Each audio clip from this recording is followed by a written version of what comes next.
Bagi rasa. Oleh-oleh. Dari oleh-oleh dari Bangi. Terima kasih.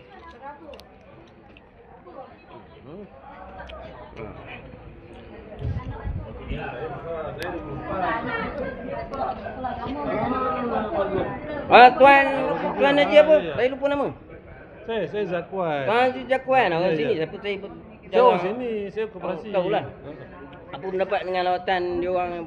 Kita dah banyak terima lawatan. Yang ni paling ramai lah. Okey, ini antara lawatan yang paling ramai pada hari ini. Kita belajar sana, iaitu daripada Felda. Felda Felda seluruh Malaysia. Seluruh Malaysia tu. Itu satu yang besar tu. Besar. So lebih kurang ada 50 peserta datang pada hari ini. Dengan sebuah bahasa. Jadi seluruh Malaysia dia akan bawa dia kita punya contoh. Ayah dia akan bawa dia datang sini untuk dia kata berkongsi lah pengalaman dia dan pengalaman Jadi kita. apa rasa JK Koperasi kita lah khususnya. Dengan ada lawatan-lawatan macam ni menampak maknanya nampak macam dia orang ni memang orang kata usaha nak mengembangkan ekonomi kita tu ada. Terutama di masjid-masjid.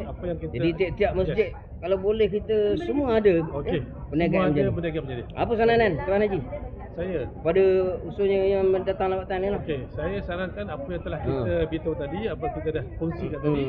Diharap pihak sebelum ni ada taklimat ada taklimat yang ada boleh buatlah apa yang baik bagi pihak Felda lah.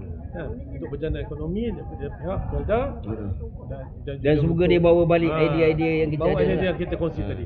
Dan mungkin dia lain kita boleh contoh. Kita boleh pergi bawa kan. Okey, terima kasih Tuan Haji Zakwan kita. JK Koperasi Masjid sana. Okey, sama. Okey. Assalamualaikum. Waalaikumsalam. Datang melawat sambil beli ya. Orang koi macam mana? Orang koi kita. Orang koi kan? Ini capal ni susah nak dapat kalau di apa? Masjid India aja mungkin. Kalau Masjid India pun dah lubang bahaya kita pun takut. Datang masjid sana ni. Ada semua ada. Porta capal macam-macam ada. Ya? Golok pun sama. Mana dia sekarang dengan golok orang ni.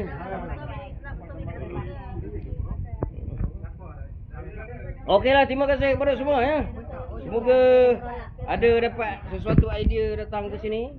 Boleh dipraktikkan di tempat masing-masing. Terima kasih. Assalamualaikum. Waalaikumsalam.